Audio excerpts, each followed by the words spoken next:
കാസർഗോഡ് മാവുങ്കാലിലും റോഡിടിഞ്ഞു. കല്യാൺ റോഡിൽ നിർമ്മാണം പുരോഗമിക്കുന്ന ദേശീയപാതയുടെ സർവീസ് റോഡാണ് ഇടിഞ്ഞത്. കനത്ത മഴയെ തുടർന്നാണ് സംഭവം. ഇതുവഴിയുള്ള ഗതാഗതം വഴിതിരിച്ചുവിട്ടു.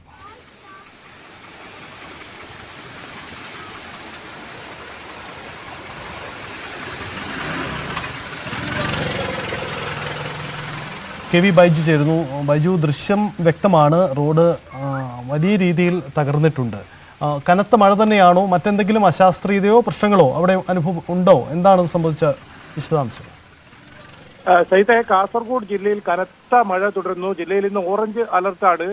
ഈ ചെമ്മട്ടം വയലില് ജില്ലാ ആശുപത്രിക്ക് സമീപം കല്യാൺ റോഡിലാണ് ഇത്തരത്തിൽ സർവീസ് റോഡ് ഇടിഞ്ഞ് വലിയ അപകടം ഒഴിവായത്. കാരണം ഈ പ്രദേശത്ത് നിർമ്മാണം ഇഴഞ്ഞു നീങ്ങുന്നു എന്ന പരാതിയുണ്ട്. പ്രധാനപ്പെട്ട ദേശീയപാതയുടെ നിർമ്മാണം ഇനിയും പൂർത്തിയാകാത്ത ഒരു പ്രദേശമാണ്. എല്ലാ വാഹനങ്ങളും ആശ്രയിക്കുന്നത് ഈ സർവീസ് റോഡിനെയാണ്. അതുകൊണ്ട് തന്നെ ഈ സർവീസ് റോഡ് ഇടിഞ്ഞതോടുകൂടി ഇതുവഴിയുള്ള ഗതാഗതം പൂർണ്ണമായും സ്തംഭിക്കുന്ന ഒരു സാഹചര്യമാണ് ഉണ്ടായത്. അതുകൊണ്ടാണ് വാഹനങ്ങളെല്ലാം ഇപ്പോൾ വഴിതിരിച്ചു വിട്ടിരിക്കുന്നത്. രണ്ടാം റീച്ച്, അതായത് കാസർഗോഡ് ജില്ലയിലെ രണ്ടാം റീച്ച്, ചെങ്കള മുതൽ തളിപ്പറമ്പ് വരുന്ന രണ്ടാം റീച്ചിൽ മേഗാ കൺസ്ട്രക്ഷൻ കീഴിലുള്ള ഈ നിർമ്മാണം പുരോഗമിക്കുന്ന ദേശീയപാതയാണിത്. ഈ പ്രദേശത്ത് വലിയ തോതിൽ ആക്ഷേപം ഉയരുന്നുണ്ട്. കാരണം പ്രധാനമായും ഈ നിർമ്മാണം ഇഴഞ്ഞു നീങ്ങുന്നത് തന്നെയാണ് ഇതിൽ ഏറ്റവും പ്രധാന പാതയൊന്നും ഇതുവരെ പൂർത്തിയായിട്ടില്ല. പലയിടങ്ങളിലും സർവീസ് റോഡിനെയാണ് ആശ്രയിക്കുന്നത്. അതുകൊണ്ട് തന്നെ ഇത്തരത്തിൽ സർവീസ് റോഡ് അപകടമാവുന്നത് അത് ദേശീയപാതയെ സംബന്ധിച്ചിടത്തോളം ഗതാഗതത്തെ വലിയ തോതിൽ ബാധിക്കുന്നുണ്ട്. ഏതായാലും ഇപ്പോൾ ഈ കല്യാൺ റോഡാണ് ഇത്തരത്തിൽ സർവീസ് റോഡ് ഇടിഞ്ഞ് താഴുന്ന ഒരു സാഹചര്യം ഉണ്ടായത്. ഇത് മറ്റ് വഴിയിലൂടെ ഇപ്പോൾ വാഹനങ്ങൾ കടത്തിവിടുന്ന ഒരു സാഹചര്യമാണ് ഇവിടെ ഉള്ളത്. ഏതായാലും ജില്ലയിൽ ഇപ്പോഴും കനത്ത മഴ തുടരുകയാണ്. സൈത്ത്, കാസർഗോഡും റോഡിന് തകർച്ചയുണ്ടായി. അത് വലിയ രീതിയിൽ ചർച്ച ചെയ്യപ്പെടുകയാണ്. എന്താണ്, കനത്ത മഴയാണ് ഇതിനിടവെച്ചത് എന്നാണ് മനസ്സിലാവുന്നത്. എന്തായാലും കേരളത്തിന്റെ പല മേഖലകളിലും കനത്ത മഴയുണ്ട്. അതുകൊണ്ട് റോഡടക്കമുള്ള ഇടങ്ങളിൽ കൂടുതൽ ജാഗ്രത വേണ്ടിവരും.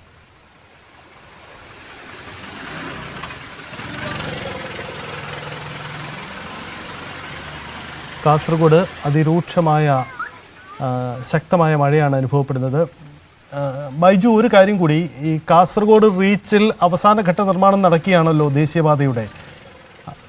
അത് പൂർത്തിയാവുന്ന മുറയ്ക്ക് കേരളത്തിലെ ദേശീയപാത നിർമ്മാണം അതിൻ്റെ അവസാന ഘട്ടത്തിൽ വലിയ പ്രഖ്യാപനങ്ങൾ സർക്കാർ നടത്താൻ ഒരുങ്ങുകയുമാണ്. ഈ വേഗത്തിലുള്ള നിർമ്മാണം പലപ്പോഴും എന്തെങ്കിലും അശാസ്ത്രീയതയ്ക്ക് ഇടവയ്ക്കുന്നു എന്നതുപോലെയുള്ള പ്രശ്നമുണ്ടോ? ചില മേഖലകളിലൊക്കെ പ്രദേശവാസികൾ ആ തരത്തിൽ പ്രശ്നങ്ങൾ ഉന്നയിച്ചിട്ടുണ്ടല്ലോ. എന്തായാലും ഇത് സംബന്ധിച്ച ഒരു വ്യക്തത കൂടി വരേണ്ടതുണ്ട്. കെ.വി. ബൈജു നമുക്കൊപ്പം ചേരുന്നു. ബൈജു, ഈ ദേശീയപാതയുടെ അവസാനഘട്ട നിർമ്മാണമാണ്, കേരളത്തിൻ്റെ അവസാന പോർഷനിലാണ് വർക്ക് നടക്കുന്നത്. അതോടുകൂടി ദേശീയപാത പൂർണ്ണ പൂർണ്ണമാവുകയാണ്. വലിയ വേഗം കൈവരിച്ച് നിർമ്മാണം നടക്കുമ്പോൾ ഏതെങ്കിലും തരത്തിലുള്ള അശാസ്ത്രീയത നടക്കുന്നതായി ചില ആക്ഷേപമുണ്ടോ? പ്രത്യേകിച്ച് ഈ വയൽ മേഖലകളിലൊക്കെ റോഡ് നിർമ്മാണം നടക്കുമ്പോൾ മണ്ണിന് വേണ്ടത്ര ഉറപ്പില്ലാത്ത ഇടമാണ്. അങ്ങനെ ചില ആക്ഷേപങ്ങളൊക്കെ ഉണ്ട്. അത്തരത്തിൽ മറ്റേതെങ്കിലും മേഖലയിൽ, ഇപ്പോൾ ഈ ദൃശ്യങ്ങൾ നമ്മൾ കാണിക്കുന്ന മേഖലയല്ലാതെ മറ്റേതെങ്കിലും മേഖലയിലേക്ക് കൂടി ഇത്തരം പ്രതിസന്ധികൾ ഉണ്ടാവുന്നുണ്ടോ? സൈത്തെ, രണ്ടാം റീച്ചിൽ വ്യാപകമായ പരാതിയാണ് ഇത്തരത്തിൽ ഉയരുന്നത്. പ്രത്യേകിച്ച് കഴിഞ്ഞ ദിവസം അപകടമുണ്ടായി ഒരാൾ മരണപ്പെടുന്ന സാഹചര്യമുണ്ടായ മട്ലായിക്കുന്ന് ചെറുപുത്തൂർ, നമുക്കറിയാം വലിയ തോതിൽ കുന്നിടിച്ചൽ ഭീഷണി ഇവിടെ നിലനിൽക്കുന്നുണ്ട്. ഈ പ്രദേശത്തൊക്കെ ഇപ്പോഴും ഈ മഴ തുടങ്ങിയപ്പോൾ തന്നെ മണ്ണ് ഇടിയുന്ന ഒരു സാഹചര്യം നിലവിൽ ഈ പ്രദേശത്തുണ്ട്. അതുകൂടാതെ ചട്ടഞ്ചാൽ ചെർക്കള ഈ പാതയിൽ വലിയ തോതിൽ അപകട ഭീഷണി ഉയർത്തുന്നുണ്ട്. ഏതെങ്കിലും തരത്തിൽ ചെറിയ മഴ ഉണ്ടായാൽ തന്നെ വാഹന ഗതാഗതം നിരോധിക്കുന്ന ഒരു സാഹചര്യമാണ് ഇപ്പോൾ ഈ പ്രദേശത്തുള്ളത്. കാരണം അപകട സാഹചര്യമാണ് ഇതിലൂടെ കടന്നു പോകുന്നതെന്നുകൊണ്ട് തന്നെ ജില്ലാ കളക്ടർ നേരിട്ട് ഇടപെട്ട് ഈ ഇതുവഴിയുള്ള ഗതാഗതം നിർത്തിക്കുന്ന ഒരു സാഹചര്യം കൂടിയുണ്ട്. എന്തായാലും അത്തരം രണ്ടാം റീച്ചിലാണ്, മേഗാ കൺസ്ട്രക്ഷൻ ഉള്ള രണ്ടാം റീച്ചിലാണ് വലിയ തോതിൽ പരാതി ഇത്തരത്തിൽ ഉയരുന്നത്. പല സ്ഥലങ്ങളിലും ഇത്തരത്തിൽ അപകട ഭീഷണി ഉയർത്തുന്നു. ഇപ്പോൾ അല്പസമയം മുമ്പ് നമുക്ക് കിട്ടിയ വിവരമനുസരിച്ച് പെരിയയിൽ ഒരു ബസ് ഇത്തരത്തിൽ സർവീസ് റോഡിൽ താഴ്ന്നു പോയതായ ഒരു വിവരം കൂടി ഇപ്പോൾ പുതുതായി നമുക്ക് ലഭിക്കുന്നുണ്ട്. അത്തരത്തിൽ ദേശീയപാത നിർമ്മാണം പുരോഗമിക്കുന്ന രണ്ടാം ബീച്ചിൽ വലിയ തോതിൽ പരാതി ഉയരുന്നുണ്ട്. അശാസ്ത്രീയമായ നിർമ്മാണം പലയിടങ്ങളിലും നാട്ടുകാർ തന്നെ ചൂണ്ടിക്കാട്ടുന്നുണ്ട്. അതിന്റെ ഏറ്റവും ഒടുവിലത്തെ ഒരു ഉദാഹരണമാണ് മട്ലായിക്കുന്ന് ഇടിഞ്ഞു വീണ് നിർമ്മാണം നടക്കുന്ന തൊഴിലാളി തന്നെ മരണപ്പെടുന്ന സാഹചര്യം കഴിഞ്ഞ ആഴ്ച ഉണ്ടായത്. ആ പ്രദേശത്തും ഇപ്പോൾ വലിയ തോതിൽ അപകട ഭീഷണിയുണ്ട്. മണ്ണ് ഇടിഞ്ഞു വീഴുന്ന ഒരു സാഹചര്യം തന്നെയാണ് നിലവിലുള്ളത്.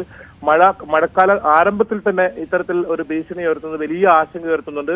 ദേശീയപാതയിൽ പലയിടങ്ങളിലും ഇത്തരത്തിൽ അപകട ഭീഷണി തന്നെയാണുള്ളത്. ഈ ചെമ്മട്ടം വയലിൽ ഇന്ന് നടന്ന ആ അപകടവും അത് തന്നെയാണ് സൂചിപ്പിക്കുന്നത്. ഏതായാലും ജാഗ്രത പാലിക്കണമെന്ന് നിർദ്ദേശമുണ്ട്. പലയിടങ്ങളിലും വെള്ളക്കെട്ട് രൂപപ്പെട്ടിട്ടുണ്ട്. നിർമ്മാണം ഇഴഞ്ഞു നീങ്ങുന്നതും അശാസ്ത്രീയമായ രീതിയിലുള്ള നിർമ്മാണം, ഇത് രണ്ടുമാണ് ഈ ഭാഗത്ത് ആശങ്ക ഉയർത്തുന്നത്. എന്തായാലും ഒന്നാം റീച്ച്, അത് ഊരാളിങ്കൽ സൊസൈറ്റിയാണ് നിർമ്മാണ കരാർ ഏറ്റെടുക്കുന്നത്. അത് വളരെ വേഗത്തിൽ തന്നെ നിർമ്മാണം പൂർത്തിയാക്കി അതിന്റെ അന്തിമഘട്ടത്തിൽ, അതായത് തുറന്നു കൊടുക്കുന്ന രീതിയിലേക്ക് അന്തിമഘട്ടത്തിൽ എത്തി നിൽക്കുന്ന പ്രദേശമാണ്. നേരത്തെ വലിയ തോതിൽ പരാതി പ്രദേശത്തുണ്ടായിരുന്നെങ്കിലും ഇപ്പോൾ രണ്ടാം റീച്ചിലാണ് വലിയ തോതിലുള്ള ഈ പരാതി ഇപ്പോൾ ഉയരുന്നത്. എന്തായാലും ജില്ലാ കളക്ടർ ഈ കാര്യത്തിൽ ഇടപെട്ടിട്ടുണ്ടെന്നാണ് നമുക്ക് മനസ്സിലാക്കാൻ സാധിക്കുന്നത്. ഇതിന്റെ വിശദീകരണം തേടിയിട്ടുണ്ടെന്നും നമുക്ക് മനസ്സിലാക്കാൻ സാധിക്കുന്നുണ്ട്. സൈത്ത, യെസ്, അതാണ് സാഹചര്യം. എന്തായാലും ദേശീയപാത അടക്കം റോഡ് നിർമ്മാണങ്ങളിൽ ദേശീയപാത നിർമ്മാണത്തിലടക്കം വലിയ തരത്തിലുള്ള ആക്ഷേപങ്ങളും ഉയരുന്നുണ്ട്. അതിൽ രണ്ടിടത്താണ് അപകടം. ഒന്ന് കാസർഗോഡും മറ്റൊന്ന് മലപ്പുറം ജില്ലയിലെ കൂരിയാട്.